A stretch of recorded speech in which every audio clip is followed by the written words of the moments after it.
Həmişə düşünürdüm ki, bir müğənni var, Rituzla belə efirə zada çıxırdı da, əlində də arada dəf xalq mahnısı oxuyur. Həmişə deyirdim ki, niyə görə bizim xalq artistlərimiz, muğam ifaçılarımız susur?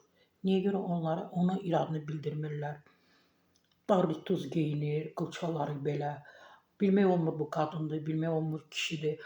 Adam çaşbaş qalır da. Məsələn, mən onun yerinə həmişə utanmışam ki, vacibdirmi belə dar? Ola bilsin şalvarda, amma o qədər dardır. Belə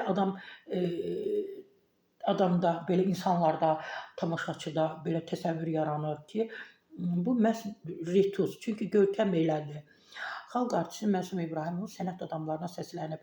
Təbii ki, istinad edirəm bizim media. Müğənni qonaqlıq verilişində ifaçıların səhnəyə uyğun geyimindən istifadə etməsini deyib.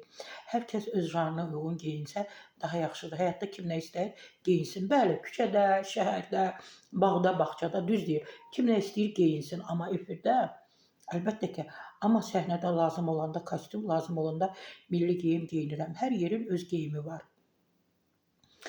Məsum müəllim, mən deyəsən Mənsur İbrahimov dedim əvvəlcə, yox. Məsum İbrahimov. Məsum müəllim, mən sizə buna görə təşəkkür edirəm. Axır ki, belə siz də bir fikir bildirdiniz.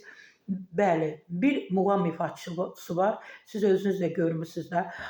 O geyimlə, məhz o geyimlə efirə çıxmaq və xalq mahnısını, hansısa bir muğamı oxumaq gülüncdür. Çox gülüncdür. Azından siz məhz xalq artistləri iradınızı bildirməlisiniz. Sizin dəyərli bir oğlunuz var, İbrahim. Bilirəm, xaricdə təhsil alır. Ona can sağlığı arzulayıram. Uğurlarla geri dönsün İbrahim.